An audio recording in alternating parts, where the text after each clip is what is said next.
सरकार बनते ही बहुत ही तेज गति से सबसे पहले जो रोज की छोटे छोटे बच्चों की जरूरतें की चीजें हैं, दूध, उसका दाम इन्होंने बढ़ाया। तो हमें ऐसी सरकार की जरूरत नहीं है। वकील हसन बैटमैनर्स की बीवी हूँ मैं। उद्देश्य मोदी जी को हटाना है या सिस्टम के खिलाफ यलगार? सिस्टम के खिलाफ ललकार है। मोदी जी से कोई मोदी जी से हमारी कोई दुश्मनी नहीं है। उनका सिस्टम भ्रष्टाचार हो रहा है, सिस्टम सुधारे। महंगाई जो है कमर तोड़ रही है। महंगाई पे रोक लगाओ, महंगाई पे रोक लगाओ। ये कहाँ से पैसा होता है? बड़े बड़े पूंजीपति सारी पार्टियों को पैसा देते हैं, ठीक है, और वो पैसा जनता में वोट खरीदा जाता है।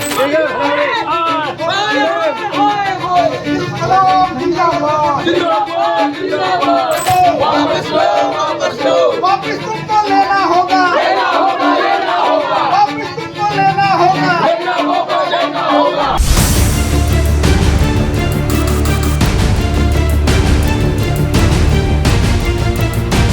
दोस्तों, इस समय हम लोग सीपीआईएम का ये प्रोटेस्ट हम लोग देख रहे हैं। यहाँ पे धरना प्रदर्शन चालू है। अभी प्रधानमंत्री का पुतला भी यहाँ फूका गया है। इस समय हमारे साथ है कॉमरेड रंजीत तिवारी। कॉमरेड लाल सलाम। लाल सलाम। लाल कॉमरेड, ये पुतला क्यों फूका गया है प्रधानमंत्री का? कॉमरेड, पुतला या हाय हाय कोई शौक से नहीं करता।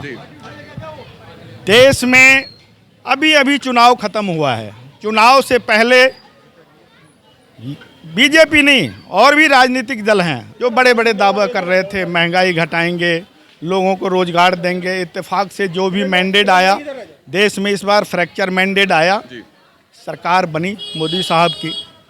लेकिन सरकार बनते ही बहुत ही तेज गति से सबसे पहले जो रोज की छोटे छोटे बच्चों की ज़रूरतें की चीज़ें हैं, दूध, उसका दाम इन्होंने बढ़ाया, दाल का दाम बढ़ाया। आज ख़ास तौर से हमारे जैसे जो इलाके हैं, ये गरीब इलाका है। यहाँ के लोग 7,000 से लेके 12,000 तक की नौकरियाँ सदर बाजार, चांदनी चौक जैसे इलाकों में कर रहे हैं। 200 रुपये किलो दाल हो गया, 80 रुपये टमाटर है, लहसुन 70 रुपये, हाँ 70 रुपये भिंडी। तमाम सब्जियों के दाम बहुत ही तेज़ी से बढ़ा है। ना इन चीज़ों का फ़ायदा किसान को मिल रहा है जो उगा रहे हैं, ना आम जनता को मिल रहा है। बीच में इसकी बंदरबांट हो रही है। भ्रष्टाचार चरम पे है। लोग, शासन प्रशासन की मिली भगत है, इसमें आम जनता पिस रही है। आज देश की तमाम राजनीतिक पार्टियों के ऊपर मैं ब्लेम करता हूँ, सिवाय वामपंथी पार्टियों के। आज भी देश के गली मोहल्ले में, इलाकों में, सड़कों में, चौराहों में वामपंथी पार्टी के लोग बुनियादी सवालों पे संघर्ष करते हुए मिल जाएंगे आपको। लेकिन ये जो बुर्जुआ पार्टी हैं, पूंजीवादी पार्टी हैं, चुप। हम उन पार्टियों की भी आलोचना करते हैं और ये हमारा संघर्ष है जनता के बुनियादी सवालों पे। महंगाई से ज़्यादातर गरीब लोगों के ऊपर असर पड़ता है, उनकी जेब पे असर पड़ता है। आज लोग खून के आंसू रो रहे हैं। उनकी थालियों से जो ज़रूरी चीज़ें हैं वो गायब है। उसी के खिलाफ हमारा ये संघर्ष है। ये हमारा राज्यव्यापी संघर्ष है। सीपीआईएम आज 7 जुलाई को पूरे दिल्ली प्रदेश में जहाँ जहाँ भी हमारी जितनी स्ट्रेंथ है, हम अपने स्ट्रेंथ के मुताबिक इस सरकार का विरोध कर रहे हैं, पुतला जला रहे हैं और हमारा ये प्रोटेस्ट चल रहा है। आप लोग सुन रहे होंगे दोस्तों, पीछे की तरफ से आवाज़ें आ रही हैं तानाशाही की। पीछे की तरफ से कई बातें सुनाई दे रही हैं महंगाई के ऊपर। पीछे की ओर से बहुत सी कई किस्म के ऐसे मामलात हैं देश के अंदर जिस पर भारत का वामपंथ, भारत का लेफ्टिज्म आवाज़ उठा रहा है, मुसलसल आवाज़ उठा रहा है। तो अब हम यहाँ पर तमाम वामपंथी जितने भी यहाँ मौजूद हैं, जो इस समय भारतीय जनता पार्टी के साथ में सरकार और सिस्टम पर आवाज़ उठा रहे हैं, उन पर कटाक्ष कर रहे हैं, उन पर कई किस्म के प्रश्न चिन्ह लगा रहे हैं, उन्हीं से बात करते हैं। कॉमरेड, ये क्या नारेबाजी क्या सुनने को मिल रही है? ये महंगाई जो है कमर तोड़ रही है। अच्छा, जी मैं बताना ये चाह रहा हूँ कि देखिए, जब चुनाव होता है तो चुनाव में खूब पैसा खर्चा किया जाता है। हाँ, चुनाव में पैसा खूब खर्चा किया जाता है। ये कहाँ से पैसा होता है? बड़े बड़े पूंजीपति सारी पार्टियों को पैसा देते हैं, बिल्कुल, ठीक है, और वो पैसा जनता में वोट खरीदा जाता है। और यही पैसा फिर महंगाई पूंजीपति जो है ना, वो पूंजीपति देते हैं और वही पूंजीपति जो है वो महंगा सामान पर रेट बढ़ा देते हैं। ये सारी सरकार की और पूंजीपतियों की मिली भगत है। इसके विरोध में हम लोग मोदी सरकार का प्रदर्शन करने जा रहे हैं। मेरा तो कहना ये है, सरकार के सामने तो अगर हम मर के भी गिर जाएंगे ना, सरकार पर तब भी फर्क नहीं पड़ेगा। मगर हम लोगों का तो भाई, हम लोग तो जब तक हमारी कोशिश रहेगी, हम तो ये संघर्ष लड़ते रहेंगे। सरकार आज नहीं सुनेगी, कल सुनेगी, कल नहीं सुनेगी, परसों सुनेगी। मगर एक बात बहुत अफसोस की है, ये तो सरकार पूरी सत्ता में आई नहीं। अगर ये पूरी जैसे बोलते थे ना ये लोग कि 400 पार लेके आएंगे, सपोज अगर ये 400 क्या 300 पार भी कर देते तो ये लोग पता नहीं क्या हाल करते। ये लंगड़ी सरकार होने के बावजूद पैर नहीं है, पता नहीं कब बैसाखी इनके बगल में से निकल जाए, तब इन्होंने ये हाल कर रखा है। और अगर इनके पूरे पैर होते तो ये पब्लिक का बैठते ही सत्ता में आते ना, सांस भी नहीं लेने देती। शपथ लेने से पहले ये लग रहा था कि हाँ शायद इन लोगों को कुछ शर्म आ जाएगी अब की बार, क्योंकि लोगों ने ये कह रहे थे ना, राम जी को लेके आए हैं, जो राम को लेके आए हैं उनको लेके आएंगे, जो राम को, ये राम के बाप बन रहे थे। सबसे पहले इन्हें धक्का किसने दिया है? राम जी ने। जहाँ इन्होंने राम का मंदिर बनाया था ना, ये सोच के कि हमारा वोट वहाँ से बहुत पड़ेगा। पब्लिक पागल नहीं है, बेवकूफ़ नहीं है, कब तक बेवकूफ़ बनेगी? एक न एक वक्त ऐसा होता है जब पब्लिक समझ जाती है। अयोध्या की पब्लिक सबसे पहले समझी है, समझने को तो बहुत लोग समझ चुके हैं, मगर आज भी कुछ अंधभक्त हैं। हमारी कॉलोनी में कन्हैया जी आए थे चुनाव लड़ने के लिए, तो लोगों को एक अच्छे सपने की वो उम्मीद हुई थी, दिखे नहीं थे, उम्मीद थी कि अच्छे सपने देखेंगे तो साकार भी होंगे। मगर कुछ लोगों कहते हैं ना कि कहना भी नहीं चाहिए, और मैं कहे भी ना रुकूंगी भी नहीं। कुछ लोग होते हैं नाली के कीड़े, जिन्हें नाली में रेंगना पसंद होता है। ये तुम सोनिया बिहार की हालत देख रहे हो, ये 10 साल से बीजेपी की सरकार है, यहाँ 15वीं साल स्टार्ट हो गई, तीसरी बार बीजेपी की सरकार आई है। आज तक मनोज तिवारी जी से मैं कहना चाहती हूँ, बिल्कुल स्पष्ट कहना चाहती हूँ, तीसरी बार सत्ता में आए हैं वो, क्या उनकी आंखों में बिल्कुल शर्म नहीं है? क्या गरीब लोग, पब्लिक उन्हें दिखाई नहीं देती? उन्हें लोगों का दुख दिखाई नहीं देता? उन्हें पता नहीं है कि बरसात का मौसम है, क्या हालत हो रही है? लोग ना पैदल निकल सकते हैं, ना गाड़ी से निकल सकते हैं, क्या करेंगे लोग बाग? ऐसी सरकार का हम करेंगे क्या? इससे तो सरकार खत्म कर दो ना। आम आदमी खुद अपनी जिंदगी जिएगा, खुद अपने घर के फैसले खुद करेगा। लोकसभा चुनाव 2024 समाप्त हुआ। समाप्त होते ही बहुत ही तेजी के साथ आम लोगों की ज़रूरतें की जो चीज़ें हैं, दाल, सब्जियां, टमाटर 80 रुपये किलो, भिंडी 70-80 रुपये किलो, दूध, सबसे पहले तो इन्होंने दूध के दाम बढ़ाए, जो रोज आम आदमी, गरीब आदमी की ज़रूरतों में काम आता है। और एक एक करके सभी ज़रूरत की चीज़ों का लगातार रोज आए दिन सुनने में मिल रहा है कि सभी चीज़ों के दाम बढ़ते जा रहे हैं। इसके विरोध में हम लोग, मार्क्सवादी कम्युनिस्ट पार्टी के लोग, हमारा ये कार्यक्रम है कि दूध के, सब्जियों के दाम वापस लो। दाल आज 200 रुपये किलो हो गया। जो इन्होंने 2014 में जब ये आए थे, थाली में सपने परोस के देश की जनता को गुमराह करके सत्ता में आए, फिर दोबारा आए। आज आम जनता जो ज़रूरत की चीज़ें हैं उनके ऊपर करों का, टैक्स का बढ़ते हुए बोझ से कड़ा आ रही है। हालांकि देश की जनता ने इस बार इनको डिफीट किया है, इनको लंगड़ा कर दिया, बैसाखियों की सरकार बना दी, फिर भी इन्हें होश नहीं आ रहा। रोज जो है महंगाई जनता के ऊपर लादे जा रहे हैं। भ्रष्टाचार चरम पे है। आज तमाम जगह आपको सुनने में आ रहा होगा, कहीं पुल गिर गए, इनकी सरकार है। पूरे देश में नौजवानों के साथ, विद्यार्थियों के साथ खिलवाड़ हुआ है। तमाम पेपर लीक हुए हैं। बच्चों के भविष्य के साथ खिलवाड़, किसानों के साथ खिलवाड़, नौजवानों के साथ खिलवाड़। हमारी जो माता बहनें बाजार में सब्जियां लेने जाती हैं, आंखों से आंसू आ जाता है टमाटर के दाम सुन के, प्याज के दाम सुन के, दाल का दाम सुन के आज गरीब की थाली से जो रोजमर्रा की चीजें हैं धीरे धीरे गायब होती जा रही है। जनता इनके जुल्म से, इनके महंगाई से कड़ा रही है।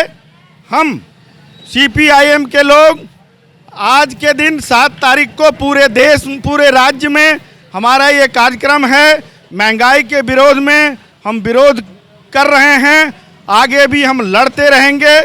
इन्हें वापस लेना पड़ेगा, हमारा संघर्ष जारी रहेगा। ऐसी सरकार की किसी को भी जरूरत नहीं है, एक बच्चे को भी ऐसी सरकार की जरूरत नहीं है जो सरकार सही फैसला ना कर सके।